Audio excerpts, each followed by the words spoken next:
여러분 안녕하십니까. 강시열 변호사입니다. 김민석 국무총리 내정자죠. 지금 민주당에서 손절 분위기가 일고 있다. 그래서 아무리 이재명이가 지명을 했다 하더라도, 내정을 했다 하더라도 민주당에서 좀 비토를 놓으면 지금 국회 동의를 받기가 어렵지 않겠냐는 얘기가 나옵니다. 물론 민주당이 지금 완전히 이재명에게 장악되어 있기 때문에 어떻게든 통과는 될 것이다 라는 얘기도 나오지만, 너무나 지금 나오고 있는 의혹이 크기 때문에 이재명 정부에게 엄청난 부담이 될 것이다 라고 하면서 오히려 민주당 쪽에서 지금 이재명을 설득하려는 그런 경향이 나타나고 있다는 것이죠. 이재명이 무엇 때문에 김민석이를 국무총리로 시키려고 하는 건지, 여기에 대해서는 많은 얘기가 있는데, 아무래도 김민웅의 영향이 큰 거 아니냐. 다시 말해서 촛불 행동을 이끌고 있는 김민석의 형, 김민웅.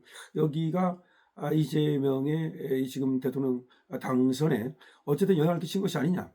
다시 말해서 이 촛불 행동이라고 하는 애들이 내란 몰이를 하는데 상당히 앞장섰고, 또 저쪽에서 보자면 공이 있다. 그래서 1등 공신이다. 뭐 그런 것 때문에 그 혜택을 김민석이가 받는 게 아니냐. 그리고 또 김민석이를 이렇게 국무총리에 앉히면 촛불 행동의 지속적인 어떤 지지를 이재명 정권이 받을 수 있는 거 아니냐라는 얘기가 나오고 있습니다.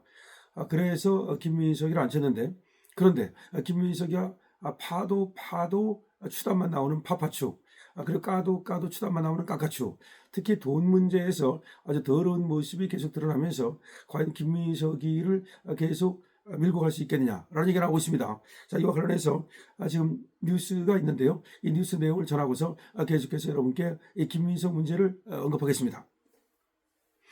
김민석이 말이죠, 하루 9명에게 1,000만 원씩 빌렸다. 아니, 하루에 9명에게 1,000만 원을 빌렸다. 여러분 어떻게 생각하십니까? 돈을 빌릴 수는 있겠죠. 근데 얘가 돈을 빌리는 거 보면 굉장히 추한데요. 이 하루에 9명에게 1,000만 원을 빌렸다는 것은, 이거는 뭔가 빌린 돈이 아니고 이것이 정치자금, 다시 말해서 그냥 누군가에게 부탁해서 얻은 돈일 가능성이 많은 거죠. 하루에 9명에게 1,000만 원을 빌렸다. 그래서 1,000만 원씩 빌렸다. 이상한 흐름, 돈의 흐름이 있죠. 석연치 않은 흐름. 돈이 이상하게 흘러가면 이상한 거죠. 우리가 원래가 말이죠, 이상하게 흘러가는 돈을 쫓아가면, 그러면 그것이, 거기에 뭐가 있습니까? 범죄가 있죠. 이상하게 흘러가는 돈을 쫓아가면 거기에 뭐가 있습니까? 네, 정치의 자금이 있고 추악한 정치 거래가 있죠. 그래서 지금 여기를 추적하고 있다는 것인데요. 지금 이것을 계속 추적해 가면서 또 김민석에게 지금 또 주목질을 하고 있는 곳이 어디냐? 바로 좌파 언론들입니다.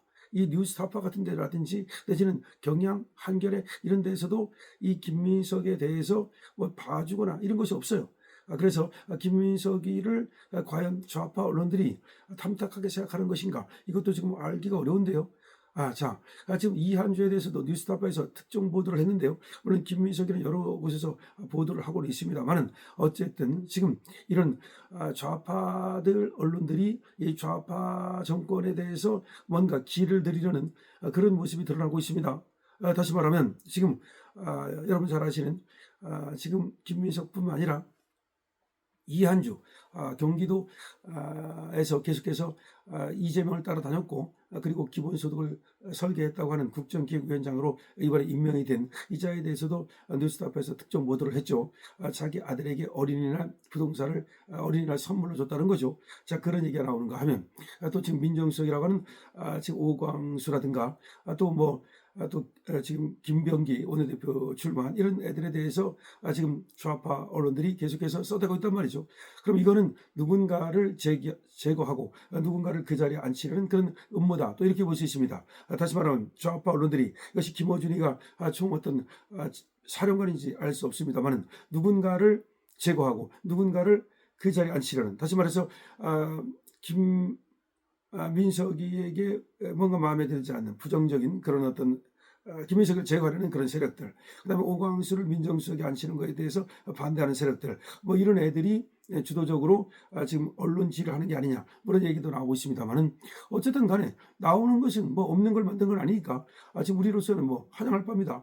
좌파 언론이 알아내건 또는 우파 언론이 알아내건 어쨌든 간에 지금 이재명이가 시키려고 하는 자들이 전부 다 똥 묻은 자들이라는 것을 밝혀내는 것은 필요한 것이죠.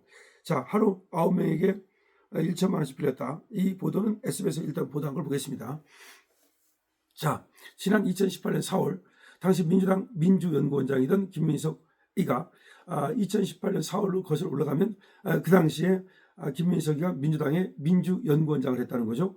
그때 김민석 국무총리 후보자는, 지금 후보자죠, 민주당 지역위원장이던 강모 씨에게서 이틀에 걸쳐 4천만 원을 빌립니다. 강모 씨에게서 이틀에 걸쳐서 2천만 원, 2천만 원. 참 이상하죠.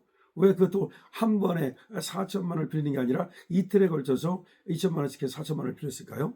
5년 뒤인 2023년 4월이 원금 상환 만기일이었지만 7년이 지난 지금까지도 이 돈을 갚지 않고 있습니다. 왜 7년이 지난 지금까지도 이 돈을 갚지 않을까요? 이 돈은 과연 빌린 돈일까요? 아니면 이 돈은 정치자금으로 준 돈일까요? 자, 강 씨는 말이죠, 2008년 김민석의 정치자금법 위반 사건 당시 불법 정치자금 2억 5천만 원을 제공했던 같은 인물입니다. 그러니까 이전에 2008년에도 김민석에게 불법 정치자금을 제공했던 자입니다. 그러자가 다시 2018년, 그러니까 10년 후에 다시 또 정치자금을 4천만 원 제공한 것으로 볼 수 있는 거죠. 자, 국민의힘은 이것이 단순 차용이 아닌 사실상 불법 정치자금 아니냐는 의혹을 제기하고 있습니다. 너무나 당연한 거죠. 이거는 뭐 이것이 빌린 돈이라고 본다면 진짜 삼척동자도 정말 웃고 갈 일입니다. 빌린 돈이 아니라 또 10년 만에 정치자금 4천만 원을 줬다고 봐야 되는 거죠. 이 강 씨하고 더군다나 김민석이는 이렇게 돈을 계속 주고받은 관계이고, 또 이 강 씨라는 사람도 역시 또 정치를 하는 사람입니다. 지역 당협위원장을 했다고 그러고, 하여튼 김민석이하고 상당히 유착되어 있는 그런 인물입니다. 이 석연찮은 자금 흐름이 드러난 겁니다. 2018년 4월 5일 하루에만 김민석이는 서로 단 9명에게 각각 1천만 원씩 모두 9천만 원을 또 빌립니다. 2018년 4월 5일입니다. 단 하루에 9명에게 1천만 원씩 9천만 원을 빌립니다. 하지만 이 9천만 원도 아직 상환하지 않았습니다. 자, 하루에 1천만 원씩 빌린 9천만 원도 상환하지 않았고요. 그 다음에 강 씨에게 빌린 두 차례에 걸쳐서 빌린 이 4천만 원도 상환하지 않았습니다. 근데 이 빌린 게 벌써 언제입니까? 2018년입니다. 그럼 지금 2025년입니다. 7년이 지난 지금까지도 상환을 하지 않고 있습니다. 그런데 문제는 말이죠, 이 빌려준 사람들이 이 돈을 달라고 독촉한 바도 없습니다. 자, 이 김민석이는 돈을 빌린 이유를 세금 변제 목적이라고 밝혔습니다. 세금 변제 목적이라는 게 뭐냐면 추징금 갚기 위해서 빌렸다는 것인데, 아니 추징금을 갚기 위해서 빌리는데 이렇게 1천만 원씩 9명에게 빌렸다는 것이 도대체 얘기가 됩니까? 그래서 9명에게서 동일 금액을 빌린 거라 쪼개기 형식의 자금 수수 아니냐는 의혹이 제기되고 있는 겁니다. 아하, 정치 자금을 줄 때 쪼개기 형식으로 주는데요, 이것이 쪼개기 형식으로 이 9명의 돈이 아니라 누군가가 한 사람의 돈인데 이 9명의 이름을 빌려서 빌려준 것이 아니냐는 거죠. 여러분들 어떻게 생각하십니까? 그러니까 이 9명은 돈을 빌려준 그냥 정거장 이름에 불과한 것이고, 누군가가 이 돈을 댔을 가능성이 충분히 있는 것이죠. 자, 이렇게 이 SBS는 말이죠, 자용금의 성격, 이 차용금의 성격, 그리고 실제 사용처 등을 김민석에게 물었습니다. 이 성격이 뭐냐, 그리고 어디에 사용했냐 물었더니 아직 답을 들을 수 없었습니다. 그 다음에 이 김민석 아들 논란이 또 불거졌습니다. 김민석 아들 논란이 불거졌습니다. 국내 사립고등학교를 졸업한 김민석 아들은 연간 학비가 억대로 알려진 미국 명문 사립대학교에 재학 중입니다. 자, 김민석은 돈이 없는 것으로 유명한데 어떻게 이 아들이 국내 사립고등학교를 졸업하고, 그것도 사립고등학교를 졸업하고 미국 명문대 사립대에 재학하냐는 겁니다. 이 김민석이는 자신과 배우자, 모친, 아들의 재산을 다 합쳐가지고 2억 1,500만 원을 신고했습니다. 자, 이 김민석이는 이번에 말이죠, 자기 자신, 그리고 배우자, 자기 엄마, 아들 다 합쳐가지고 2억 1,500만 원을 지금 신고했는데요. 도대체 억대를 빌려도 갚지도 않고, 아들은 학비가 연간 1억 원이나 되는 그런 대학에 다니고, 이 도대체 많은 돈은 어디서 나오느냐는 것이죠. 너무나 의문투성입니다. 김민석의 아들은 2022년 8월 고등학교 재학 당시 동아리 활동을 하면서 교육기본법 개정안이라는 걸 작성했는데, 이와 유사한 실제 법안이 이듬해 국회에서 발의가 됐고 김민석 역시 발의자 명단에 들어갔던 사실도 드러났습니다. 아니 고등학생이 2020년 8월 동아리 활동을 하면서 교육기본법 개정안이라고 하는 걸 작성을 했어요. 근데 그것이 진짜로 다음에 법안으로 만들어지는데 거기서 김민석 이름이 들어갑니다. 이게 뭐냐는 거죠. 대학 입시 활용한 거 아니냐. 다시 말해서 김민석이 만들어 놓고 자기 아들한테 줘가지고서 대학 입시에 활용해가지고서 이걸 갖다가 가지고서 미국의 대학에 입학한 거 아니냐. 너무나 이상한 점이 많습니다. 김민석 아들 논란. 명문 사립고등학교를 졸업하고 명문 사립대학 학비가 1억씩 다니는 그런 지금 대학에 다니고 있다. 도대체 그 돈을 어디서 나는 것입니까? 여러분 어떻게 생각합니까?